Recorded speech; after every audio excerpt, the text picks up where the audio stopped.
Bom dia, primeiro ano de História, vamos para a semana 6, tá bom? Da apostila Sociedade Colonial. Então aí os portugueses não deram muito a mínima para o Brasil no início, né? Porém, a partir de 1530, houve uma modificação. Por quê? Porque as Índias pararam de dar lucro para os portugueses, os franceses e os holandeses estavam de olho no Brasil, então os portugueses precisavam abrir o olho com o território.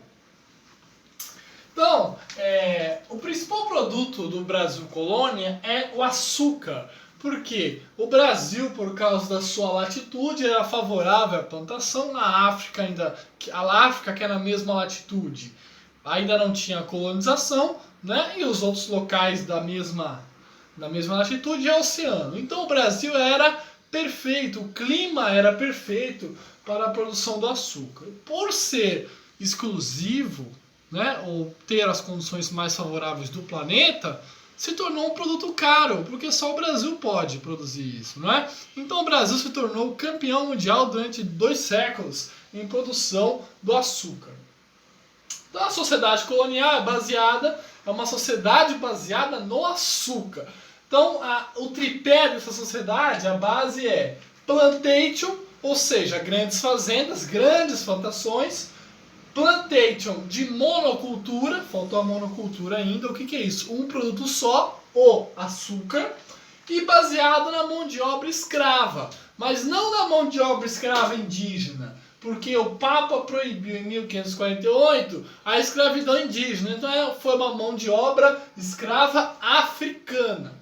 Tá? Até porque o comércio da África com o Brasil também gerava lucro nessa troca entre escravos africanos e produtos, aquecia a economia da África, né? Aquecia a economia dos caras que exploravam a África e do Brasil.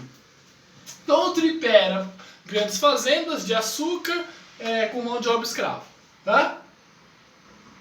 Aquilo que você já sabe, navio negreiro. Navio negreiro vem pra cá, o caminho é longo, 30% dos escravos morriam, eles vinham no porão para evitar resistência ou tentativa de fuga. Eles chegam em um país, não conhecem a língua, não conhecem o local. Os escravos são colocados às vezes, um escravo do Quênia, outro da Nigéria, outro da Somália. Os caras não têm o mesmo dialeto, né? Então era muito difícil, uma vida muito sofrida, e dependendo do local onde esse escravo é colocado, ele vivia 8 anos e morria, né? Se fosse colocado em uma mina de carvão, por exemplo. Tá?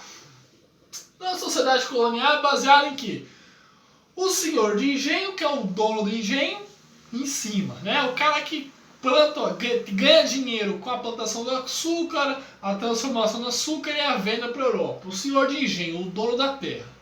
O povão é a classe média, carpinteiro, sapateiro, comerciante, o cara que traz o escravo, o cara que cria gado, né, o povão. E os escravos, coitados, africanos e os indígenas que ainda eram escravizados. Tá?